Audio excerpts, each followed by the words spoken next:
그래서 이분들의 이야기만 조금 받아들이지 그렇지 않은 거는 잘 안 받아들여요. 그러니까 상당히 방어적이라고 볼 수가 있죠, 남자들이요. 네네. 그렇기 때문에 궁지에 몰리면 그 시인을 하는 것은 약점을 보이는 거라고 생각하기 때문에 도망을 가버리든가 시끄러워 그러면서 이렇게 말을 안 해버리든가 문 탁 닫고 들어가 버리든가 아니면 이제 화를 버럭 내는 걸 통해서 그 상황을 종결시키려고 하죠. 네네. 그러니까 여자들 입장에서 봤을 때는 상당히 무책임하고 회피적이고 그렇게 보일 수가 있죠. 아니, 그리고 오해를 할 수 있어요. 더불어서 밖에 나가서 사회 활동을 같이 하고 경제 활동을 같이 한다는 것은 집안에서도 가사 노동을 분담해야 한다는 어떻게 그냥 그 공평성으로 그리고 또 형평성으로 따졌을 때 당연한 일인데 가사 활동을 전혀 안 하려고 하는 그거는 어떻게 저희가 받아들여야 되는 걸까요? 그러니까 마치 꼭 항상 이거는 여자 일이야. 내가 조금 도와주는 거야. 해주는 거야라고 생각하지 내가 함께 하는 거야라고는 생각 안 하잖아요. 그렇죠.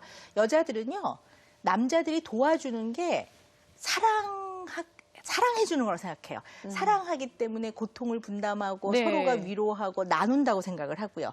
그러니까 도와주지 않는 거는 나를 아끼지 않는 거고 배려하지 않는 거고 결국 사랑하지 않는다는 느낌까지 확 다가와요. 그쵸. 예. 굉장히 무심하고. 그래서 무심한 사람을 굉장히 여자들이 힘들어하고 싫어해요. 그런데 남자들은요, 생각이 조금 달라요.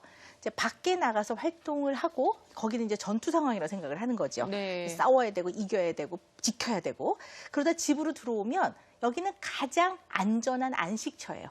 그러니까 모든 걸 내려놓고 싶은 거죠. 근데 내려놓고 쉬는 것까지는 좋은데 뇌회로까지 정지시켜요. 그러니까 이렇게 그야말로 멍해지는 거죠. 그래서 아무런 생각을 안 하니까 네. 이제 뭐 아이가 뭐 놀다가 무슨 과자를 엎지르거나 우유를 쏟아도 저 부엌에 있는 아내가 여보 그래도 그냥 이렇게 아무런 생각이 없어요. 이렇게 그렇죠. 멍하니 있는 그럴 때 거죠. 정말 답답하잖아요. 네. 와서 그냥 빨리 해주면 그렇죠. 되는데. 예. 그러니까 남자들한테 있어서는 이제 집이 어떤 일의 연장이라고 생각하고 싶지 않아 하는 심리가 있는데 이게 옛날에 여자들은 이제 전업주부로서 아이들을 키우고 살림만 하고 네. 남자들은 나가서 일을 하던 시대는 각자의 역할이 너무나 분명했기 때문에 갈등이 좀 적었죠. 네. 근데 지금은 이제 이런 역할들이 서로 이제 같이 하면서 잘 배분하지 않으면 무심하고 사랑받지 않는다는 느낌, 나를 배려하지 않는다는 느낌 때문에 굉장히 서운하고 여자들은 이럴 때 자꾸 손상을 입어요. 그렇죠. 네, 그러니까 서운한 정도를 넘어서서 손상을 자꾸 입게 되니까. 그래서 이런 걸 네, 문제가 경험한 되죠. 여자분들은 네. 어제도 어떤 분하고 얘기했더니 아들을 키우면서 중학교 2학년이 됐는데 요리하는 남자가 돼야 된다. 설거지하는 남자가 돼야 된다. 그래야 네가 아빠처럼 안 되고 사랑받는 남편이 될 수 있다. 그래서 이제 막 가르치신대요. 그러니까 어떻게 보면 우리 남편 세대에서는 엄마가 항상 너희는 아무것도 하지 마, 손에 물도 묻히지 마 이렇게 가르쳐서 이게 그런 건가요, 선생님? 근데요, 이 남자들도 조금 반성은 하긴 해야 돼요. 네. 어떤 걸 반성해야 되냐면은 어머니상, 아내상 그러면 예전에 전업주부로 희생하고 그냥 집에만 계셨던 어머니를 또 기준으로 삼아요. 네. 그러니까 우리 아내를 봤을 때는 뭐 목소리도 크고 뭐 내 인생도 있는 거야 막 이러니까 마치 희생하지 않는 모성인 것 같아서 또 비난을 하고 또 어떨 때는 돈을 벌어온다든가 아파트 평수를 늘릴 때는 김대리의 아내를 생각하는 거죠. 김대리 아내는 유능하고 돈도 잘 벌고 재테크도 잘하고 그렇죠. 막, 재테크도 예. 잘해요.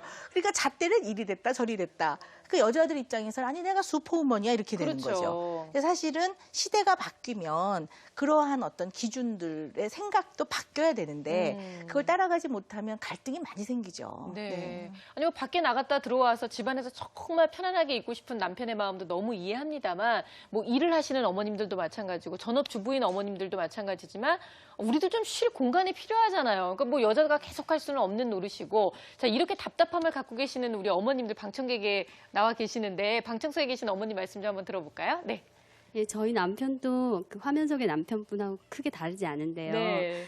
처음에는 이거 해달라 저거 해달라 많이 도움을 요청을 했었는데 이게 한두 번도 아니고 치사하기도 하고 매번 귀찮기도 하고 맞아요. 네, 지치기도 하고 알르니 그냥- 죽지 뭐 이런 네, 거죠. 그죠? 그렇죠. 그래서 제가 그냥 참고 그냥 제가 많이 하는 편이거든요. 그러면 고마워해야 되는데 고맙다는 말을 절대 점점 더 안 하는 거예요. 그러니까 저는 하면서도 신이 안 나고 막 스트레스가 막 쌓이는 것 같아요. 네. 그 고맙다는 얘기를 안 한다는 거는 결국은 당연히 당신의 일이야. 근데 이게 굉장히 선생님 기분 나쁘거든요. 근데 물론 그럴 수 있는데요. 또 남편들의 좀 편을 들어보자면요. 남자들 물론 여기 다 일하는 여성분도 계시겠지만 이 남자들이 밖에서 일을 할 때는 정말 치사한 일 많이 겪을 거라고 생각합니다. 왜냐하면 굽신거려야 될 때도 있고요. 서비스업에 종사하시는 분들은 요즘에는 이 고객들은 어떨 때는 정말 그냥 목소리만 크고 무리한 걸 요구하시는 분들도 없지 않아 있거든요. 이런 분들한테도 죄송합니다. 사실 안 죄송한 일인데도 죄송합니다라고 하는 경우도 굉장히 많고 밖에서는 바짝 신경을 쓰고 온단 말이에요. 근데 아내를 무시하거나 배려를 안 해서가 아니라 가장 안전하고 가장 친한 사람이고 가장 믿을 만한 사람이니까 여기까지 와서 내가 긴장하고 싶지를 않은 거죠. 네. 여기까지 와서 내가 미안해 하고 싶지가 않은 거죠. 고마워. 그래서 사실은 너무 믿거니 너무 나한테는 너무나 신뢰로운 사람이러니 하는 마음이 좀 있는 것 같아요. 근데 이제 제가 또 이런 말씀을 드리면서도 남편분들한테는요, 무슨 말씀을 드리고 싶으냐면, 일심동체가 아니에요. 부부는 이심이체예요. 그러니까 무슨 얘기냐면 표현을 안 하면 사실은 알기가 좀 어려워요. 네. 그러니까 사실 고마워라는 말이 뭐 그렇게 어렵지 않잖아요. 그렇죠. 네. 딱 삼음절이네요. 한 단어. 그죠? 고마워. 사랑해. 고마워. 사랑해.